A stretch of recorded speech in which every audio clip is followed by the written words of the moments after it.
El arquitecto Berardo Duhovne es graduado de la Facultad de Arquitectura, Diseño y Urbanismo de la Universidad de Buenos Aires, decano de la FADU-UBA entre 1984 y 1985 y entre 1996 y 2006. Vicerrector de la Universidad de Buenos Aires desde 2002 hasta 2006, director de la carrera de especialidad Proyecto Urbano FADU-UBA, Chevalier de la Legión de Honor Francia. Miembro de los colegios de asesores y jurado de concursos de la Sociedad Central de Arquitectos en distintos periodos. Participó como panelista en seminarios, mesas redondas, congresos nacionales e internacionales. Ha recibido premios en concursos de arquitectura y en sociedad con las arquitectas Silvia Hirsch y María Duhovne. Realizó el proyecto de edificios como Torres El Faro, Puerto Madero, Madero Center, en Puerto Madero, Hotel Madero, Horizons, en Vicente López, Le Parc en Punta del Este, Blu-ray, Miami, entre otros muchos proyectos. El arquitecto Berardo Duhovne ocupa el sitial número 1, Mario Roberto Álvarez. Le damos la bienvenida para que pueda empezar su presentación. Bienvenido, arquitecto. Buenas tardes, muchas gracias. ¿Podemos compartir pantalla? ¿Cómo no? Bueno, bueno, buenas tardes. Gracias, Cayetano, por la presentación. Quiero agradecer a los miembros de la academia. Quiero agradecer a Silvia Hirsch y María Duhovne, con quienes comparto y he compartido nuestro hacer profesional. Y también quiero agradecer a quienes me han acompañado a lo largo de mi gestión al frente de la FADU. Yo me voy a referir a algunos aspectos puntuales de nuestra profesión, vinculándolos con proyectos realizados en nuestro estudio. En las últimas décadas se produjeron algunos cambios importantes en la sociedad que afectan directamente nuestra disciplina. Y un poco, yo me voy a referir a estos tres aspectos, que es por un lado la aceleración en la velocidad de renovación en el conocimiento científico y tecnológico. Otro aspecto es el reconocimiento por parte de la sociedad sobre el valor del patrimonio construido. Y por último, también la toma de conciencia por parte de la sociedad sobre la necesidad del cuidado del ambiente. Históricamente, la evolución de las soluciones constructivas de los edificios se daba gradualmente en el tiempo. Durante la Revolución Industrial, en el siglo XIX, se produjeron algunos cambios significativos que produjeron una ruptura para luego entrar en una nueva meseta. Por un lado aparece la utilización del acero en las estructuras, independizando la estructura de los muros portantes que se usaban hasta ese entonces, que a medida que subía la altura de los edificios iban ganando espesor, lo cual limitaba por un lado la altura, por otro lado limitaba el uso de los niveles inferiores y quitaba total flexibilidad al armado de plantas. Y juntamente con esto aparece la invención del ascensor por parte del señor Otis con freno de seguridad. Entonces, la estructura independiente, junto con la invención del ascensor, permitieron aumentar la altura de las construcciones y esto impactó en la conformación del tejido urbano, de la morfología de las ciudades. Además, por otra parte, las grandes estructuras metálicas que se desarrollaron durante la Revolución Industrial, como el Crystal Palace y más adelante la de la Torre Eiffel, produjeron algunos cambios en la cultura y el desarrollo tecnológico de las construcciones. En el siglo XX se van acelerando los cambios tecnológicos. No obstante, la tecnología que se aplica sigue siendo parte del saber de los arquitectos. Se aprenden las tecnologías y se aplican. A fines del siglo XX se acelera notablemente la velocidad de cambio y en los últimos años esta velocidad se transformó en vertiginosa. Entonces irrumpen nuevos materiales, irrumpe la utilización distinta de los conocidos y hay un gran avance y renovación de en las tecnologías digitales.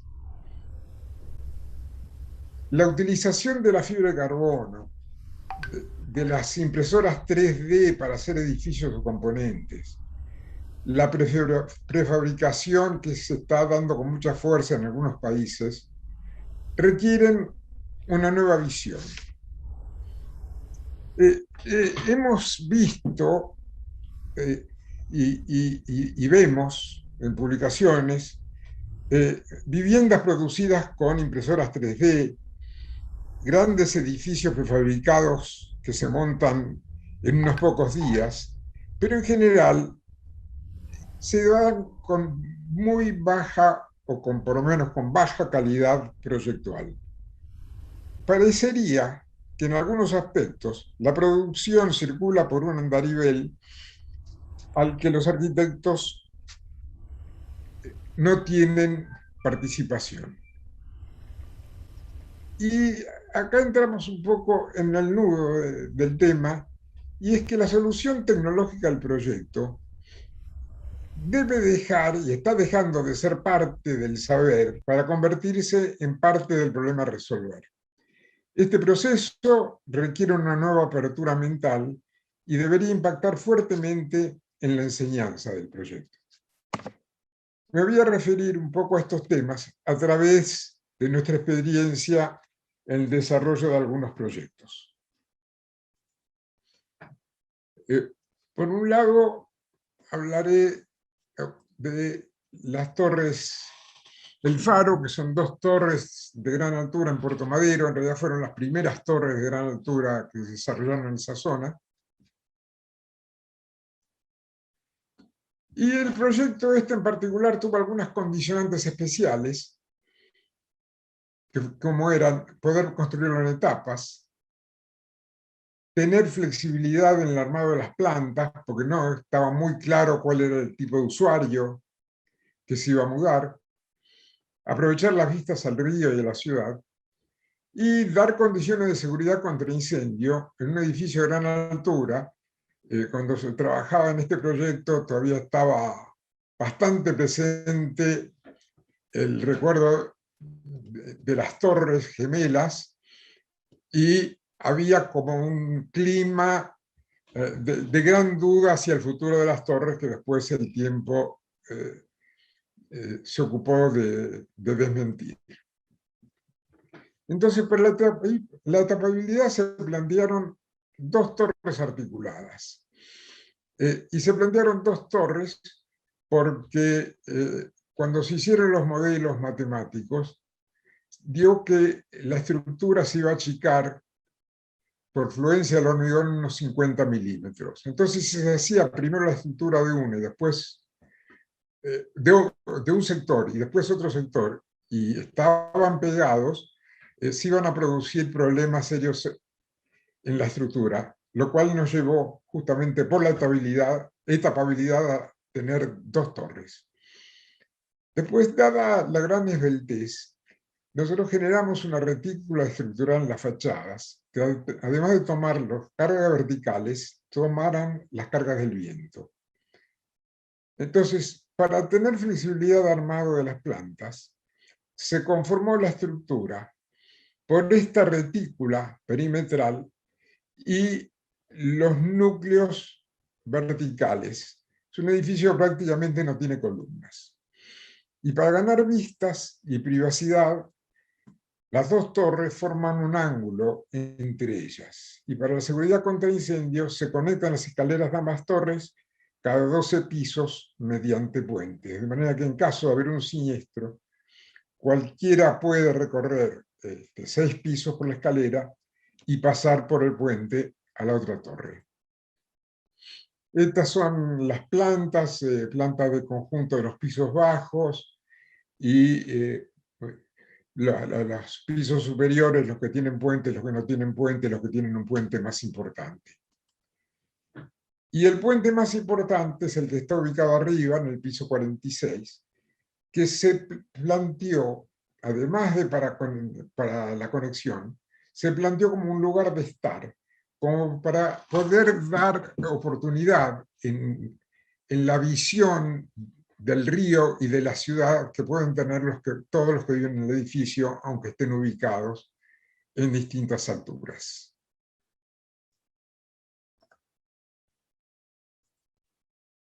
Los puentes, estos, apoyan en 4 tacos de teflón que permiten acompañar los movimientos de las torres. Las torres pueden oscilar hasta 17 centímetros. Si lo hacen en sentido encontrado, son 34. Entonces, además acá hay otro tema que nos condicionó, que lo voy a mencionar ahora, y es que la velocidad de esta oscilación en los modelos daba a una frecuencia muy alta, o sea, oscilaban muy rápido. Y nosotros, que habíamos puesto todo lo que nos parecía pesado, como tanques de agua, tanques de incendio, todo esto abajo, hubo que llevarlo arriba para disminuir la velocidad de oscilación, como un efecto como el del metrónomo, porque la sensación de disconfort cuando un edificio oscila se da cuando oscila rápido. Cuando oscila lentamente no es percibido. Acá vemos los puentes intermedios, que además están construidos con un sistema de bielas desarrollado por ingenieros mecánicos para que los puentes siempre retornen a la posición original después de algún evento especial de viento, y la parte inferior de los puentes está construida en hormigón para evitar que sean succionados. Acá vemos la construcción, vemos esa especie de heces, son las bielas. Este fue el montaje. Acá es como se ve el último puente desde el exterior. Desde la terraza vemos los puentes inferiores. Y acá tenemos una vista diurna y una vista nocturna. De la retícula de hormigón se desprende en la parte superior una caja de vidrio que nos ayudó a armar el remate.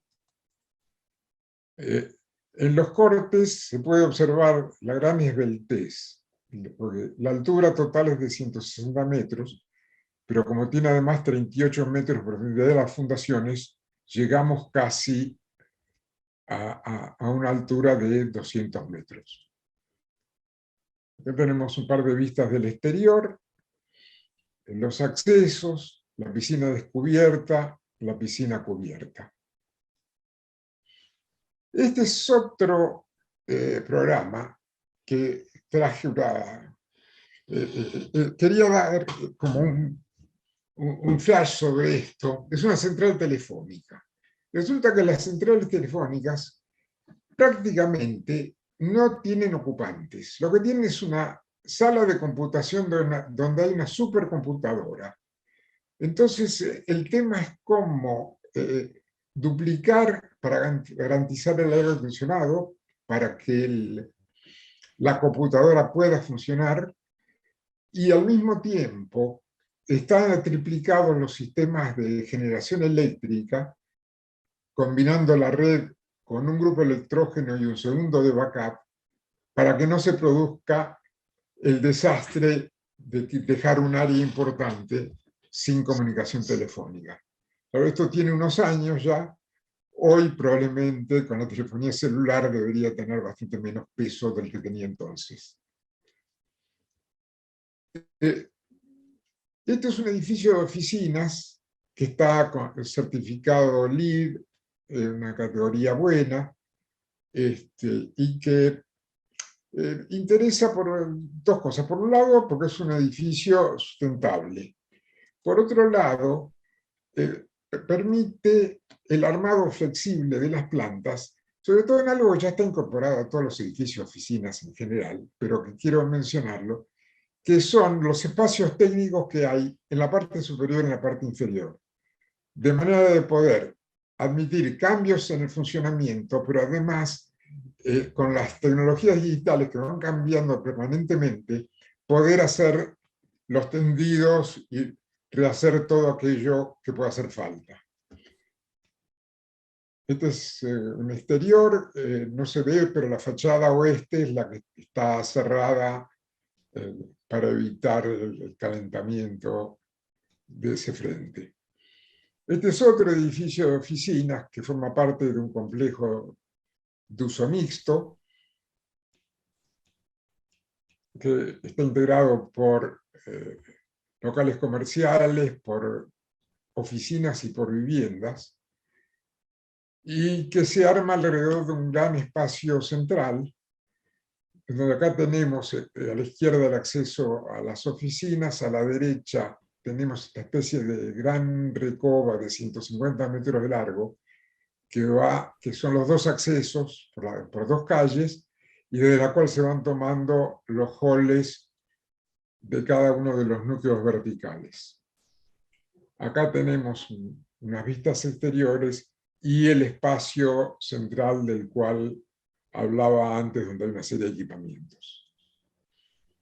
Y ahora voy a hablar un poco de patrimonio, pero me voy a referir a un aspecto bastante particular del patrimonio. Y es que tiene que ver con los edificios industriales que están en la trama, y que, como sabemos, en Buenos Aires muchos de estos tuvieron en su momento una presencia muy fuerte. Algunas de estas industrias siguen funcionando, pero muchas de ellas fueron desactivadas. Esto es debido a los sucesivos cambios económicos que hemos sufrido, y otros fueron quedando en desuso por dificultades para las operaciones logísticas. Con lo cual, al quedar abandonadas las fábricas estas, que por su volumen tenían muchas veces viviendo en su entorno a una buena parte de la gente que trabajaba en las mismas, al quedar abandonadas se deterioraron totalmente los entornos y comenzaron a impactar muy negativamente. Esto, paralelamente, el antiguo Puerto Madero cesó totalmente sus operaciones.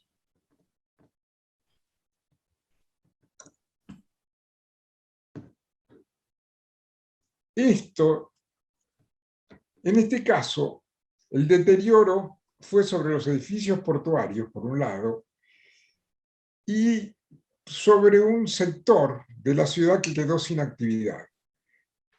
En la década del 90, Ciudad y Nación emprendieron una de las operaciones urbanísticas más exitosas de los últimos tiempos, que comenzó con el desarrollo del espacio público, especialmente en la zona oeste de Puerto Madero, y la recuperación de los viejos docks.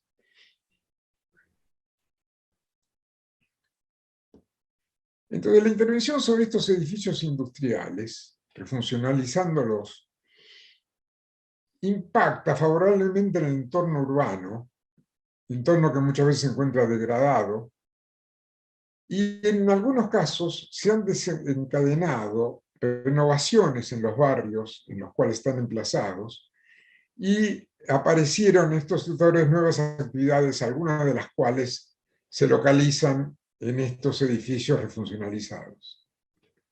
Estos reciclajes implican una forma diferente de proyectar, porque uno proyecta a partir de lo existente, llegándose a soluciones completamente distintas a las que se hubiera llegado realizando un proyecto desde cero. Respetamos la memoria del edificio original, interpretando las lógicas del mismo e integrándolas de tal manera de generar un hecho arquitectónico nuevo, de características contemporáneas, preservando la memoria y su impronta en el tejido. Es una fábrica abandonada en el corazón de la ciudad, en Colegiales, que era un factor de deterioro importante. Esta es la fábrica después de la intervención. Tiene uso mixto, tiene comercio en planta baja, tiene estacionamiento y tiene oficinas y viviendas. Las plantas cubrían toda la manzana.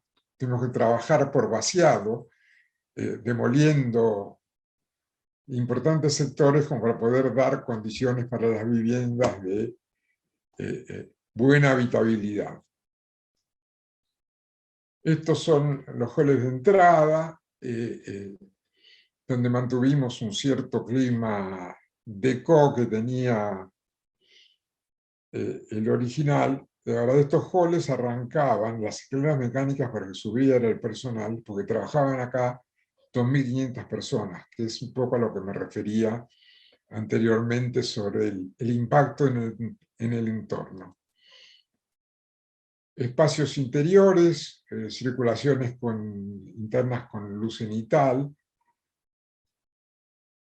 Se mantuvieron los capiteles de la estructura, pues se respetó la estructura que aparece en los departamentos, y en los patios los mantuvimos transformándolos o pretendiendo que fueran algo así como objetos escultóricos y que trajeran la memoria del edificio original. Y esta es el jardín en altura, es un jardín muy grande, es un jardín de unos 3.000 metros, tiene una situación particular, porque tiene un horizonte lejano, porque está a 30 metros sobre el nivel del piso, y nos da como si estuviéramos en un paisaje con un borde de montaña.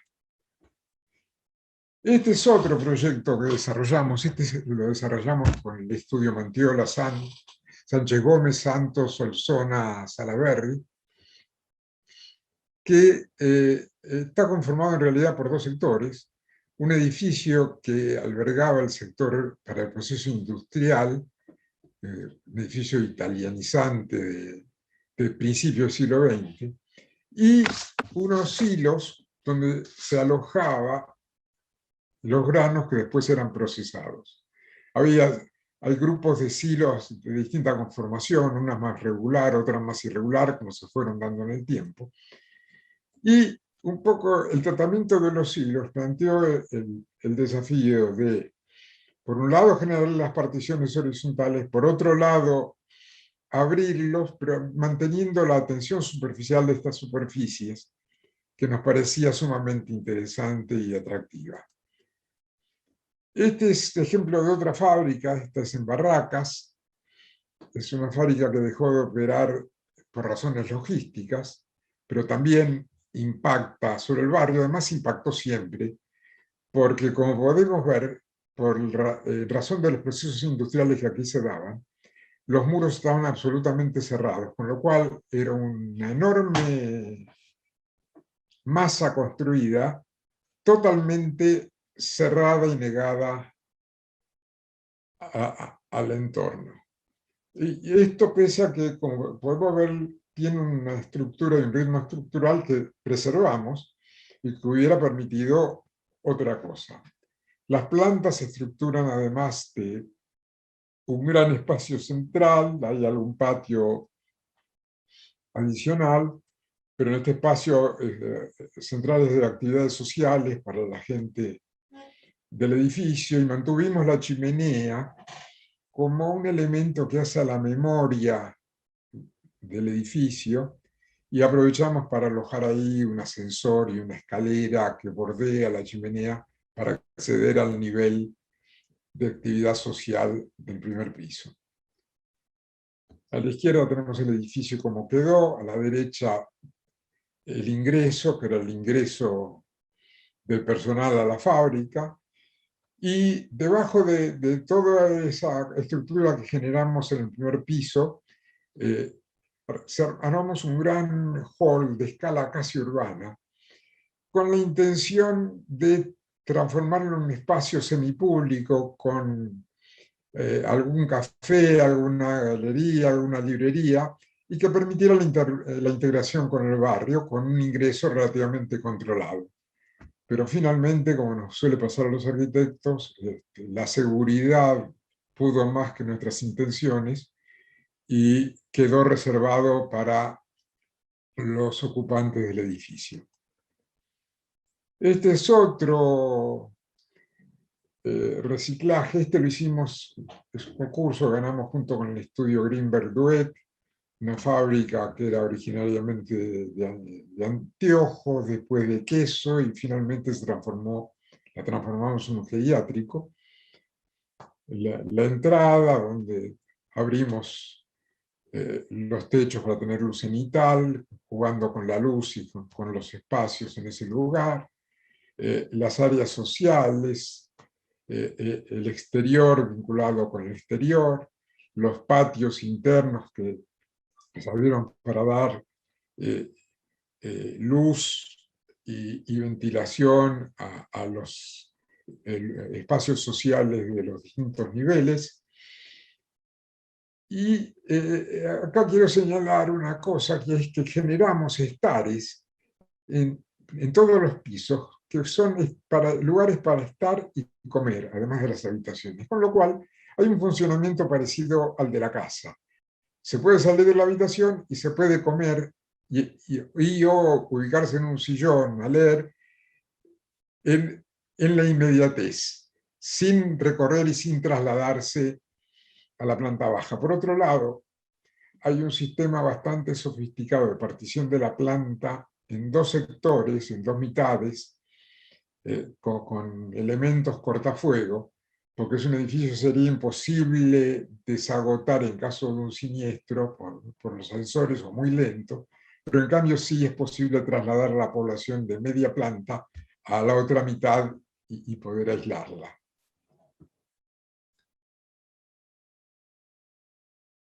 Bueno, este es un dock en Puerto Madero, cuyos 2/3 fueron demolidos en algún momento para construir una autopista que después no se construyó.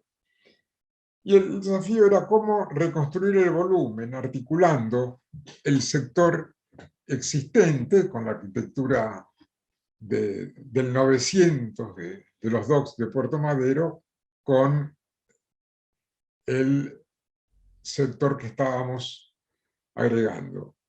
Y tratamos de integrar el volumen existente con el nuevo, tratándolo con un lenguaje contemporáneo. Tenemos 1/3 con el lenguaje ladrillero del dock, después hay todo un sector con este lenguaje más propio de oficinas, con una retícula de acero que aloja las carpinterías, y el remate del otro extremo lo tratamos con ladrillos, con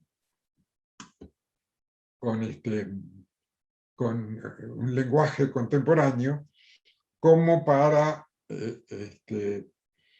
vincularlo con el sector existente. Acá vemos las cabeceras, el acceso a unos cines que hay en subsuelo, mismo tratamiento en la cabecera norte que en la cabecera sur, y este es un cilindro que generamos en la articulación de los dos sectores que aloja el núcleo vertical y permite articular estos dos sectores. Acá vemos algunas vistas interiores de circulaciones del edificio reciclado y el acceso en el sector nuevo a los cines que están en el subsuelo. Este es otro dock que reciclamos, que es un dock de uso mixto. Este es un trabajo que fue hecho también en sociedad con Mantiola, Sánchez Gómez, Santos, Solsona y Salaberry, donde intervenimos, se restauró el exterior con intervenciones puntuales, tal como se acordó y se normó desde la Corporación Puerto Madero, y hubo un vaciado interior como para generar un espacio donde pudieran dar las oficinas o las viviendas y permitir el acceso a las mismas. Este es otro dock que está destinado exclusivamente, fue proyectado para viviendas con planta baja comercial, donde también se abre un patio longitudinal importante para permitir las condiciones de habitabilidad para las viviendas que acá se desarrollan. Es la calle de distribución de planta baja, el ingreso, la entrada y los puentes que cruzan desde la circulación longitudinal que está en un lado a los departamentos que se accede del otro. Esta es otra obra industrial en la tintorería que estaba funcionando, tal como se la ve ahí, en una zona residencial. Acá tenemos una vista después de la intervención y algunos aspectos del proyecto y del edificio que se desarrolló por normas vigentes dentro de la envolvente que tenía la tintorería que estaba funcionando. Por eso se ve como asoman por ahí cabreadas, cerchas, porque se desmontaron los techos, se levantaron paredes, se generaron patios, etc. Voy a mostrar muy rápidamente un par de ejemplos de vivienda social en la Patagonia, hechos hace años. Este es un edificio en la ciudad de Trelew, hecho en ese momento con banco hipotecario, que está dentro de la trama de la ciudad, está en una zona casi central. Pero como las calles en Trelew son muy anchas y el espacio público bastante descontrolado, generamos esta especie de pérgola urbana como para contener el espacio delante del zócalo comercial que tiene el edificio. Este es un emprendimiento también Fonavi, que hicimos en Puerto Madryn, donde las calles continúan la trama y generamos unos cul-de-sacs que están en una zona de mucho viento, son como áreas protegidas, que además de servir para acceder a las viviendas, sirven para que desarrollen actividades de los chicos, ya que además en este lugar mantener espacios verdes es muy difícil por las condiciones del clima y además el agua es muy escasa porque llega por acueducto desde la ciudad de Trelew. Y esto finalmente es otro conjuntito dentro de la ciudad de Trelew, donde retomamos la temática de las construcciones de los inmigrantes galeses, de muros de ladrillo y cubiertas de chapa de color. Bueno, y acá tenemos, les voy a mostrar muy por arriba, dos obras en curso. Una que es un conjunto de 4 torres en el puerto de Santa Fe, que tiene por un lado una grilla estructural como la que vimos en la primera obra que mostramos, por la esbeltez también de esta torre, que es mucho menor que la otra, y se abre la otra fachada con una gran superficie vidriada hacia el río Paraná y tenemos plantas con un armado totalmente flexible.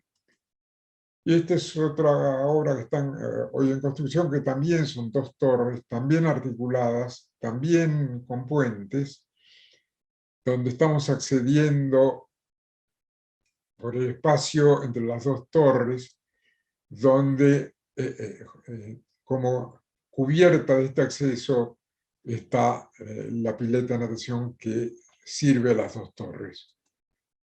Acá tenemos algunas vistas, vemos nuevamente las 2 torres, también acá hubo etapas, también tenemos el tema de los puentes y de la articulación. Y en las diapositivas, en la foto de la derecha, se ve que a una cierta altura cambia el tratamiento, y cambia el tratamiento a la altura en que están las construcciones entremedianeras del entorno. Y desde ahí se desprende la torre mucho más vidriada. Bueno, voy a decir unas pocas palabras para cerrar sobre la enseñanza. Yo pienso que en la enseñanza del proyecto es importante la comprensión conceptual del trabajo desarrollado. Es necesario entender y lograr hacer entender cuáles son los problemas a resolver y procurar proponer soluciones coherentes. Así como se contemplan aspectos funcionales, espaciales y volumétricos, entre otros, es importante abarcar también los problemas a los que nos hemos estado refiriendo. La coherencia constructiva y el desarrollo de propuestas tecnológicas, así como las que tienen que ver con el patrimonio, el cuidado del ambiente, se integran en una visión total del problema. Creo importante que se refuercen los estudios de historia urbana que nos permitan entender el valor y el sentido del patrimonio, como asimismo transmitir principios conceptuales de física que atañen tanto a la tecnología como a la sustentabilidad. Teniendo en cuenta la velocidad en la que se producen los cambios en la ciencia, en la tecnología y en la sociedad, debemos prepararnos para un futuro con más desafíos que certezas. Muchas gracias.